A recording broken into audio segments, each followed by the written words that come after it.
मिसाइलें ईरान की, तबाही आपकी जेब की। नमस्कार, आपके साथ मैं हूं मीनाक्षी रजत और आप देख रहे हैं ब्रेकिंग विद मीनाक्षी। अब आप सोच रहे होंगे कि आखिरकार ये कैसे बात हुई, लेकिन क्या एक मिसाइल की गर्जना आपके बैंक बैलेंस को हिला सकती है? सुनने में थोड़ा सा अजीब लग सकता है, लेकिन 2026 की कड़वी सच्चाई यही है। मिडिल ईस्ट में ईरान की मिसाइलें सिर्फ इजराइल या पड़ोसी देशों को निशाना नहीं बना रही है, बल्कि वे उस लाइफलाइन पर हमला कर रही हैं जिस पर पूरी दुनिया की तरक्की टिकी हुई है, और उसका नाम है द सेमीकंडक्टर चिप। दुनिया के एक कोने में युद्ध छिड़ता है, दूसरे कोने में आपके सपनों की कार की कीमत 5 लाख बढ़ जाती है। आपके हाथ में मौजूद स्मार्टफोन, जैसे आप शायद इस वक्त इस्तेमाल कर रहे हैं, वो आने वाले समय में एक दुर्लभ रत्न, रेयर जेम बनने वाला है।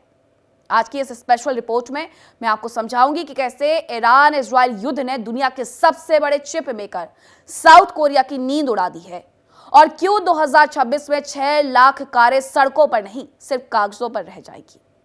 दुनिया का 12% व्यापार स्वेज कैनाल से होता है, 20% कच्चा तेल हॉर्मुज स्ट्रेट से गुजरता है। ईरान की सक्रियता ने इन रास्तों को डेथ जोन बना दिया है, लेकिन चिप का इससे क्या लेना देना है, वो जरा जान लीजिए। एक माइक्रोचिप बनाने के लिए 2000 से ज्यादा स्टेप्स होते हैं, और कच्चा माल दुनिया के 50 अलग अलग देशों से आता है। सबसे पहले बात गैस सप्लाई की। चिप बनाने के लिए लिथोग्राफी प्रोसेस में नियॉन गैस और क्रिप्टन की जरूरत होती है, और इसका एक बड़ा हिस्सा ब्लैक सी और मिडिल ईस्ट के सप्लाई रूट से जुड़ा हुआ है। शिपिंग कॉस्ट, जंग की वजह से जहाजों को अफ्रीका के कैप ऑफ गुड होप का चक्कर लगाना पड़ रहा है। इससे शिपिंग का समय 15 दिन ज्यादा हो गया है और किराया 400% तक ऊपर चला गया है। जब ट्रांसपोर्टेशन महंगा होता है तो सबसे पहले असर उन चीजों पर पड़ता है जो नाजुक और कीमती होती है, जैसे कि आपके गैजेट्स।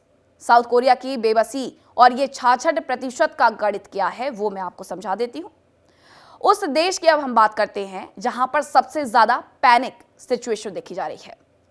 साउथ कोरिया दुनिया की 66% मेमोरी चिप, जिसमें DRAM और NAND फ्लैश है, सिर्फ साउथ कोरिया की तरफ से ये बनती है। सैमसंग हो, SK हाइनिक्स जैसी दिग्गज कंपनियां हो, आज अपनी इन्वेंट्री को लेकर के परेशान हैं। चिप बनाने के लिए इस्तेमाल होने वाला कच्चा माल, जैसे विशेष रसायन, के दाम युद्ध के कारण 60% तक बढ़ चुके हैं। साउथ कोरिया का लॉजिस्टिक्स नेटवर्क मिडिल ईस्ट के रास्तों पर निर्भर है। अगर सप्लाई चेन सिर्फ एक हफ्ते के लिए पूरी तरीके से ठप हो जाती है तो ग्लोबल टेक इंडस्ट्री को 450 अरब डॉलर का झटका लगेगा। अब चीन की बड़ी फोन कंपनियां कौन सी है? शाओमी है, ओप्पो है, वीवो है।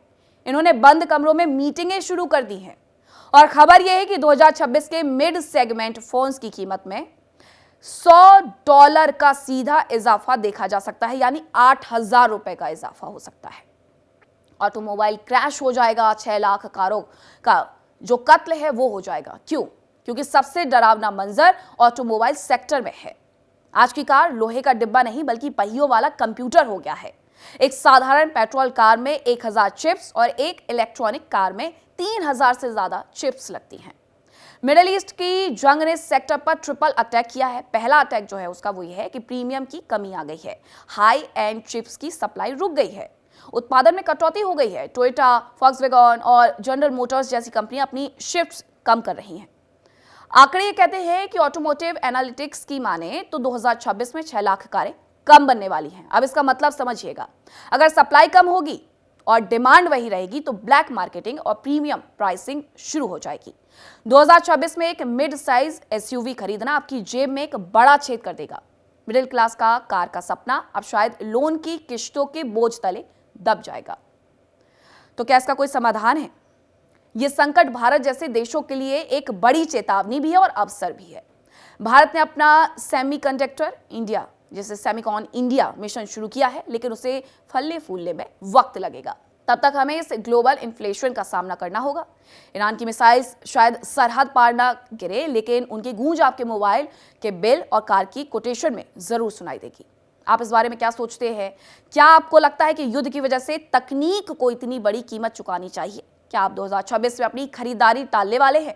कमेंट्स में जरूर अपनी राय साझा करिएगा, और अगर आपको ये रिसर्च पसंद आई, ये वीडियो पसंद आया तो please like, share, comment and subscribe.